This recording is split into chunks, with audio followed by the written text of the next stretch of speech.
May calming effect daw to mga mi. Yung paglublob mo ng mukha mo sa ice cold water for 30 seconds. Nakaka-reduce din daw to ng anxiety o kaya hangover. O kaya feeling mo daw ay kailangan mo ng reset. Gawin nyo to mga mi. Maganda din daw to gawin pagising mo sa umaga o kaya bago matulog.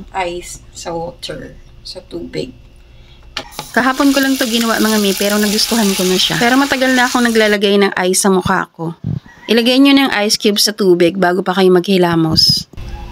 Magsabon muna kayo, kaya maggamit kayo ng cleanser o kung ano yung pang sabon nyo dyan sa mukha nyo.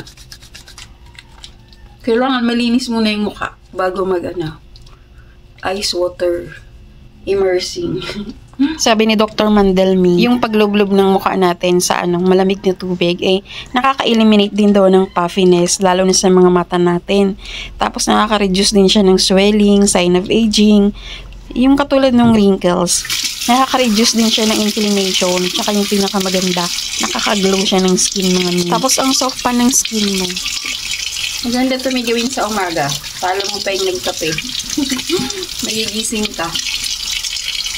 Pwede rin siya gawin bago matulog. Nakaka-boost din daw ng tulog. Sino gumagawa nito mga mi? Pa-comment naman sa baba. Let us know mga mi.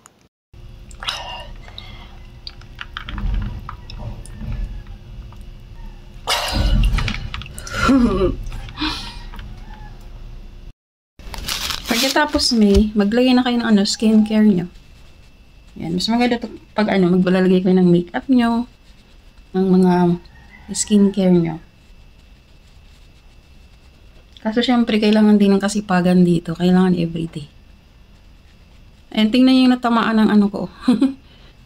Bangus. Maraming bangus, no? Ayan, maglagay na kayo ng regular na skincare.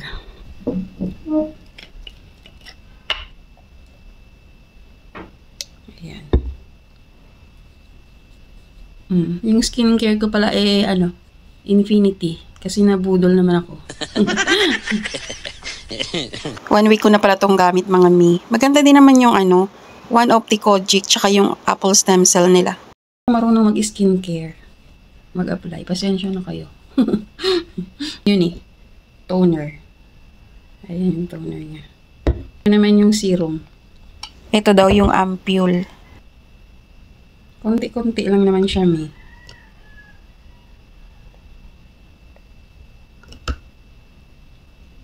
O, diba? Kailangan daw may pag ganun-ganun. Pataas pag maglagay ng skincare.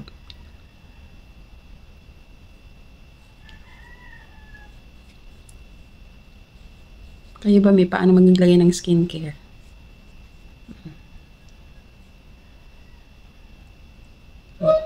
Ay, bagsin talaga ako mga mi. Trademark ko na yan. Elim pa ako. High school. Ganyan yung face ko. Pero ayun nga, alam nyo yung benefits ng yung paglalagay ng ice sa mukha o kaya yung yung ice cubes sa tubig. Yan, patuyuin muna natin ng konti. Nakakatang daw siya. Pero totoo, nakatanggal talaga siya ng tagyawat ko dati. Kasi dati tinagyawat ako doon sa Gmilan na gamit ko. Naglabasan lahat ng tagyawat ko nung time na yun. Tapos tinuruan ako ni Ateng Annabel. Maglagay daw ako ng ice. Tapos ngayon na-discover ko mas maganda yung paglalagay ng ice cubes sa ice water. Ay, ice cubes sa tubig. Tapos ilolog-log mo siya doon yung mukha mo ng 30 seconds. Ayan, patuyuin mo na ng konti. Tapos lalagay ko naman yung naman to? Cream. Glow Vita cream. Medyo pricey lang siya pero parang feeling ko worth it naman. Ayaw pa matanggal.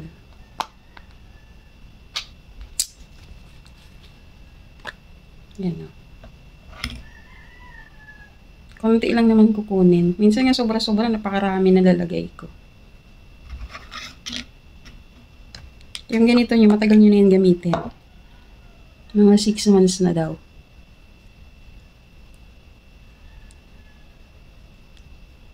Nagpabili ako nito kasi si Shira.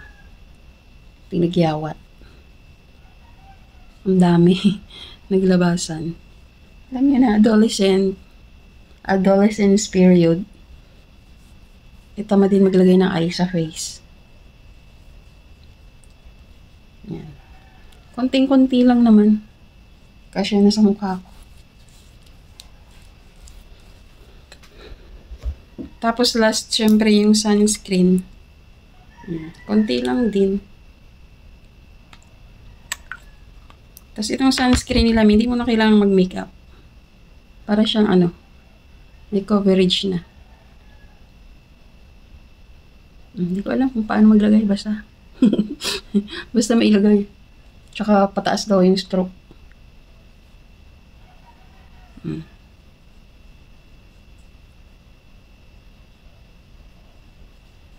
Ayan na, diba mi?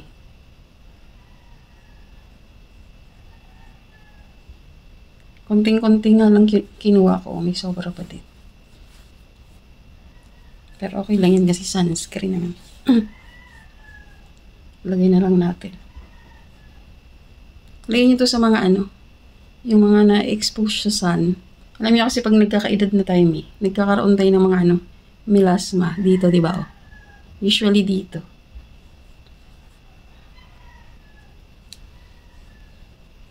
Yan, sunscreen lang naman yan. Tapos maya parang siya, mag-a-adapt na yun sa skin natin. Tapos lipstick na lang. Tsaka kung kailangan mo na syempre kilay-kilay, bahala ka na. Pa-follow and share na para makatulong din sa iba. Salamat!